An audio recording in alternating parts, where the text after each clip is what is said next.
Personal log. Observer Silex Veer, Galactic Council Intelligence Division. Status: medical leave, psychological trauma. Subject: Human Combat Observation Mission 7739X.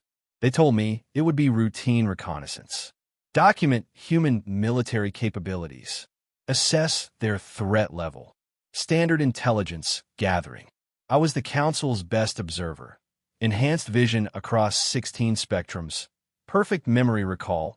Emotional dampeners to remain objective. The dampeners failed within the first hour.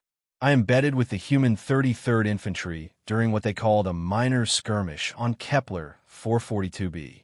The Hraxian Dominion had taken a human research station, executed the scientists. 12 civilians dead. By galactic standards, barely worth a diplomatic protest. The humans sent 1 battalion. Just 800 soldiers. The Hraxians had 10,000. I thought I'd be documenting a massacre. I was right. Just not the way I expected. It started with Sergeant Martinez briefing her squad.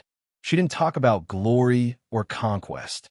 She held up a photo, one of the killed scientists with his family. Dr. Peterson had 3 kids, she said quietly. They're waiting for Daddy to come home. Then she loaded her rifle with the mechanical precision of someone who'd made death a science. The Hraxians had made the station into a fortress.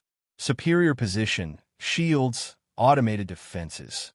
Textbook military doctrine said it would take weeks to crack.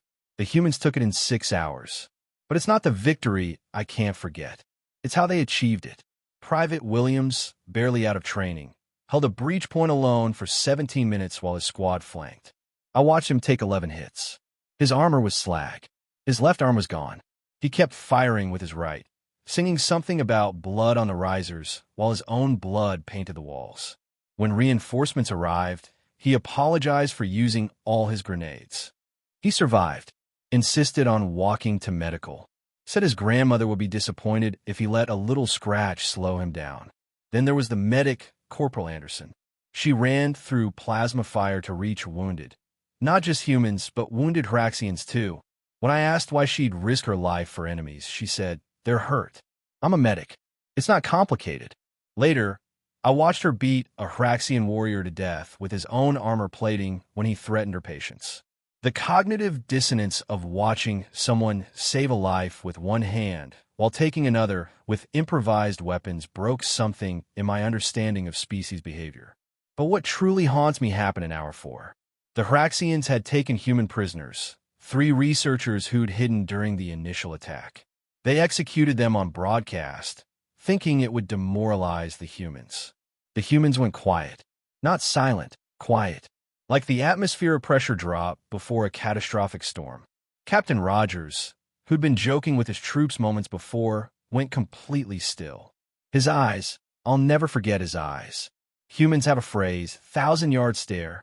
I understand it now. It's the look of someone who's turned off everything that makes them civilized. New orders, he said calmly. No longer a rescue mission. What followed was so methodical, so precise, so utterly without mercy that the Hraxians tried to surrender by Hour 5. The humans didn't stop. They dismantled the Hraxian force like a machine processing meat. Not with rage that I could understand. With cold, calculated efficiency. When it ended, Captain Rogers helped carry the bodies of the executed scientists. He was gentle, respectful. The same hands that had, an hour before, crushed a Hraxian skull now carefully arranged a murdered scientist's glasses in her pocket, so her daughter could have them. My final observation, the one that resulted in my psychological discharge. Humans don't fight like other species. We fight to win. They fight to end, to ensure the fighting never has to happen again.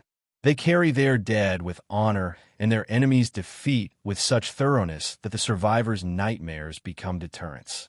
I was ordered to watch humans in battle. I watched them turn warfare into an art form where compassion and brutality exist in the same moment, where medics save enemies while soldiers ensure those enemies never threaten anyone again. I can't sleep anymore. Every time I close my eyes, I see Private Williams singing through his missing arm and Captain Rogers' dead stare. I know now why humans prefer peace.